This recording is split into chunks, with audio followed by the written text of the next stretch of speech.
So Saw is a groundbreaking psychological horror crafted by Australia's very own James Wan and Lee Winnell. Viewers are dropped abruptly and unflinchingly into a game of survival and morality. Two strangers, Dr. Lawrence Gordon, played by Kerry Yules, and Adam, played by the writer Lee Winnell, wake up shackled in a grimy, abandoned bathroom. Between them lies a corpse, clutching a revolver and a tape recorder. That's where it all starts off. With time running out, the men must unravel a series of cryptic clues and terrifying choices orchestrated by their elusive tormentor, Jigsaw.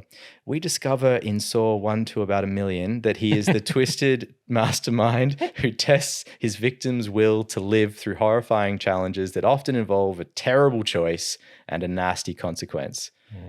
In many ways, Saw defined a brand of horror films to follow with its inventive traps, shocking twists, and relentless atmosphere of dread, establishing Jigsaw, the mastermind, as one of the most iconic figures in modern history. Horror history, rather. Modern horror history. Yes. I would say if you've got your Freddys and Jasons and so forth and so on, Jigsaw is one of the guys from the last 20 years that you would go, that's a horror villain that we all recognize. Well, yeah, I don't, because, I've seen Saw and I'm quite proud of it because of the Aussie connection, Anya, James and Lee. But I haven't seen all the sequels. I haven't seen any of them. You said there's been a million. I don't know how many we're up to now. It's at least 10. Yeah, no. Because I remember Saw X coming out at some point. Yeah. But I'd only seen the first one, and not for years, not since the time. So when I rewatched this, it was really as if I'm watching a new film. Yeah. So it was fun. It's your pick. What were your thoughts about Saw? So Saw is not slick. It's not. It's very raw. Yeah. It's quite edgy. It's sort of just not perfect in a whole bunch of ways, but that's also its charm. Yeah. But a lot of it's to do with the choices that have to be made by the people who are in the situation. So while in Heretic you've got your villain in the room, actually, spoiler alert, in Saw it's the same thing, but he's not speaking to them the whole way through. Yeah. But you've got your villain in the room pushing them and nudging them. Jigsaw does that through recordings and like a staged set of events that they will unravel as they make their way through all the little twists and turns of the stories. And each one of them has choices.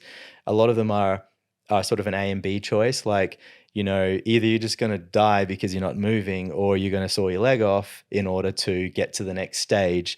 And as the Saw films go on, they get more and more ridiculous and extravagant.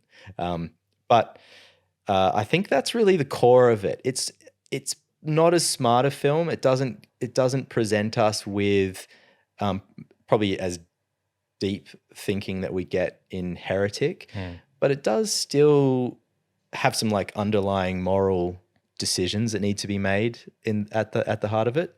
Some pretty profound ones, like what are you willing to sacrifice to save your life, and how far are you willing to go to prevent yourself from having something awful happen to yourself or to someone else. I think that's the key similarity between them, and it's a really strong one, is that, Mr. Reed and Jigsaw both are trying to teach their victims something. Like they've got a point of view, they've got something to say.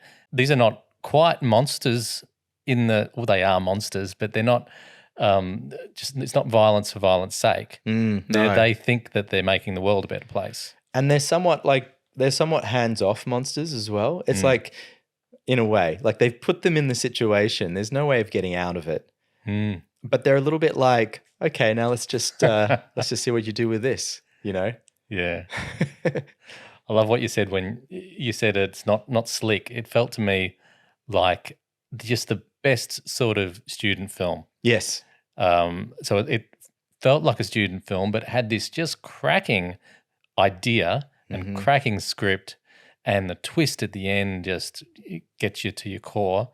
It's really fine film. Even though watching it through, I wasn't thinking it was great all the way through, but it as the layers pile up, it becomes great. Yeah, I totally agree. It is one of those, and it sort of hints at the filmmakers that they will become. They both become very slick filmmakers. I don't think all of their films are necessarily fantastic, but it shows that, you know, there's a great concept at the heart of what they're doing, and that the Hollywood slick kind of thing is going to come later. And once you combine those two things, there's a huge career there for both these filmmakers. You know, my only reservation about it, not reservation, it frustrated me a little, was the introduction of the red herring villain, the guy that's, you know, and this is a spoiler alert, sorry, folks, again, the guy that's seemingly doing all the killing. It just seems so obvious that they're trying to plant him as the villain, and I was getting frustrated thinking, oh, it couldn't be this simple. Like, why are they giving me all this information? And then when it pays off at the end, and it really does pay off, I kind of wish they'd hidden that a little and just made me work, because I was feeling like I knew everything. Yeah. But it would have been nice to have to work for it and then have the rug taken out from under you. Love it. Yeah. Great point. Yeah. Great point.